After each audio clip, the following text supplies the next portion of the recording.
అమెరికాకి China big shock ఇచ్చింది.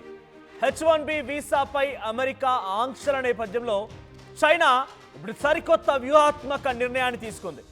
విదేశీ నిపుణుల కోసం చైనా కొత్త ప్లాన్ వేసింది. H1B వీసా మాదిరిగానే K వీసా విధానాన్ని అమలు చేస్తోంది చైనా. అయితే సైన్స్, టెక్నాలజీ, స్టెమ్ రంగాల్లో యువతను ఆకట్టుకునే ప్లాన్ చేస్తోంది. అక్టోబర్ 1 నుంచి కొత్త వీసాలు అమల్లోకి తీసుకురాబోతోంది. స్థానిక కంపెనీ స్పాన్సర్షిప్ లేకుండానే వీసా పొందే అవకాశం కూడా ఉంది. ప్రపంచవ్యాప్తంగా స్టెమ్ రంగాల యువ నిపుణులను ఆకర్షించేందుకు చైనా కొత్త వీసాను ప్రారంభించేందుకు సిద్ధమైంది. K వీసా పేరిట అక్టోబర్ 1 నుంచి దీన్ని లాంచ్ చేస్తున్నట్టుగా చైనా ప్రకటించింది. అయితే H1B వీసా పైన ఆంక్షల నేపథ్యంలోనే చైనా ఈ సరికొత్త K వీసాను రంగంలో తీసుకొచ్చినట్టు తెలుస్తోంది. సో స్టెమ్ రంగాలకు చెందిన యువత నిపుణులని చైనాకు ఆకర్షించడమే, అంటే అమెరికాకు వెళ్ళే వారు ఎవరైనా కనుక ఉంటే వారిని చైనాకు ఆకర్షించడమే, చైనా వైపుగా తిప్పుకోవడం కోసమే దీన్ని రంగంలోకి తీసుకొచ్చినట్టుగా విశ్లేషణలు జరుగుతున్నాయి.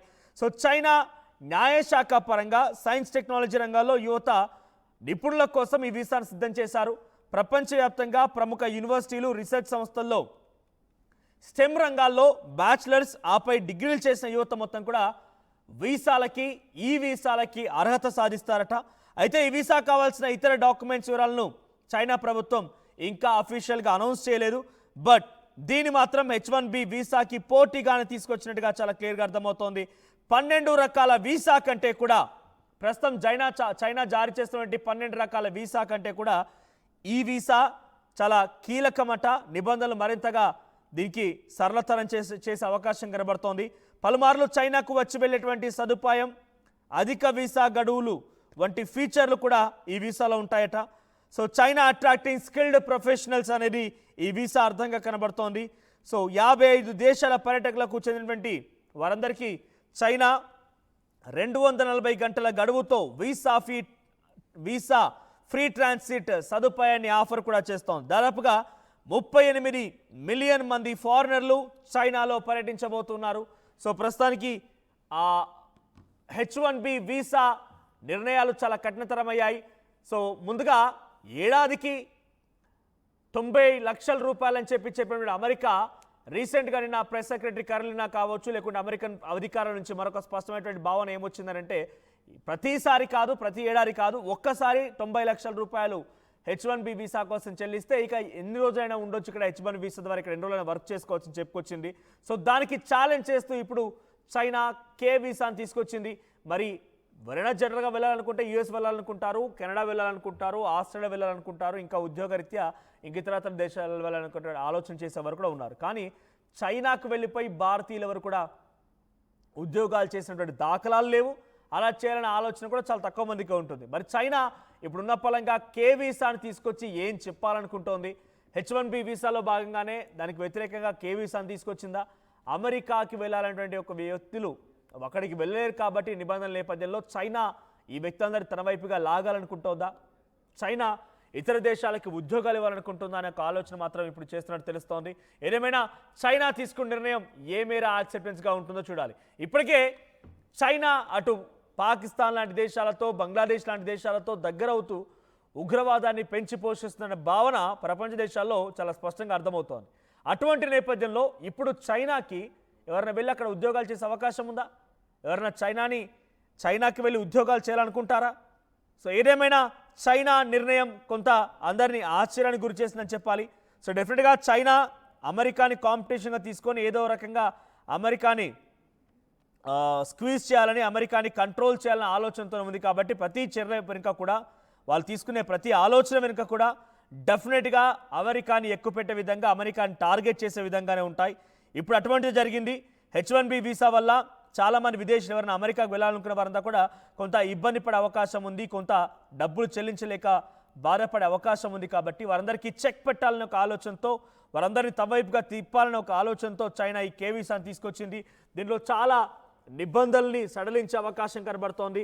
విదేశీయులు ఎవరైనా కూడా అక్కడ రావచ్చు, అక్కడికి వచ్చి ఉద్యోగాలు చేయవచ్చు, లేదంటే వచ్చిపోవడానికి అనువుగా ఉంటుంది. ఎకనామిక్ అంటే జనరల్గా వ్యాపారాలు చేసేవారు చైనాలో ఇంపోర్ట్ అండ్ ఎక్స్పోర్ట్ చేసుకున్నా, చైనా నుంచి ప్రోడక్ట్స్ కొనుగోలు చేసినా, చైనాకి మనం ఎక్స్పోర్ట్ చేసినా కూడా వాళ్ళు కూడా రాకపోకలకి సులభతరం చేసేందుకు ఈ కే వీసాను రంగంలోకి తీసుకొస్తున్నట్టు తెలుస్తోంది.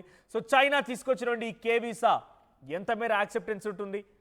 పోనీ ఆ షాంఘై కోఆపరేషన్ ఆర్గనైజేషన్లో పాల్గొన్నటువంటి 12 దేశాలు యాక్సెప్ట్ చేస్తాయా? ఈ కే వీసా ఎటువంటి ప్రభావం చూపించబోతోంది? అమెరికాపై ఎటువంటి పెను ప్రభావం చూపిస్తుంది? అమెరికా యొక్క ఆర్థిక స్థితిగతుల్ని ఎంత మేర దెబ్బ కొడుతుందంటే మాత్రం ఇది అంత ఊహించిన మేర సక్సెస్ కాదని చెప్పాలి. బికాజ్ అమెరికా లాంటి దేశాలకు వెళ్ళిపోయి ఉద్యోగాలు చేయడంలో, అక్కడ ఉన్నటువంటి ఐటీ కంపెనీలో ఉద్యోగాలు సాధించడంలో కానివ్వండి, మెడికల్ రంగంలో ఉద్యోగాలు సాధించడం కోసం కానివ్వండి, యువకులంతా ఆసక్తి చూపిస్తూ ఉంటారు, వెళ్తూ ఉంటారు. కానీ చైనాలో ఆ స్థాయిలో ఉండదు. బికాజ్ చైనాలో అప్పటికే పాపులేషన్ ఎక్కువ, ఇండియాతో మించినటువంటి పాపులేషన్ చైనాలో ఉంటుంది.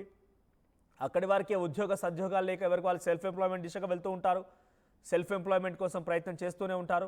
సో అటువంటి సిచ్యువేషన్లో భారతీయులు కానివ్వండి, ఇదే ఏ దేశానికి సంబంధించిన వ్యక్తులైనా సరే అక్కడికి వెళ్ళి ఉద్యోగ వ్యాపార అవకాశాలు చేయాలన్న ఆలోచనతో ఉన్న వారు తక్కువ శాతంగానే ఉంటుంటారు.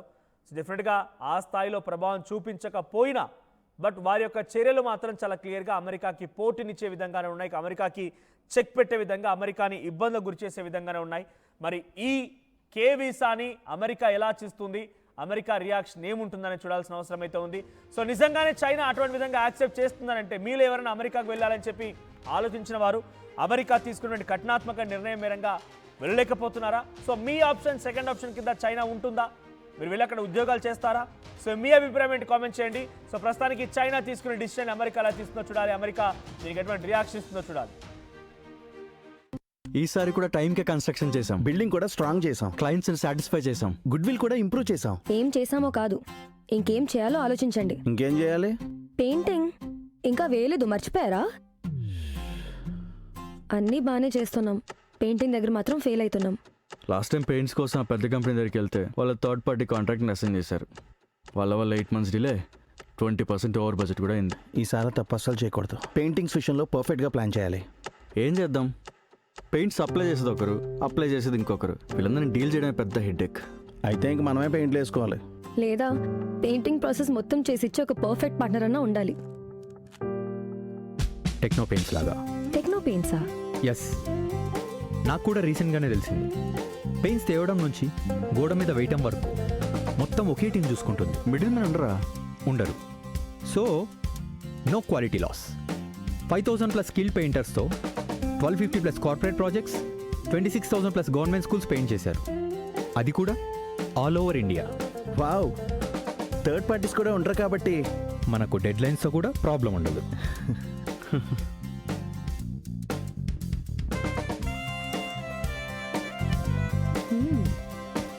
Perfect. From the factory to the wall, Techno Paints does it all.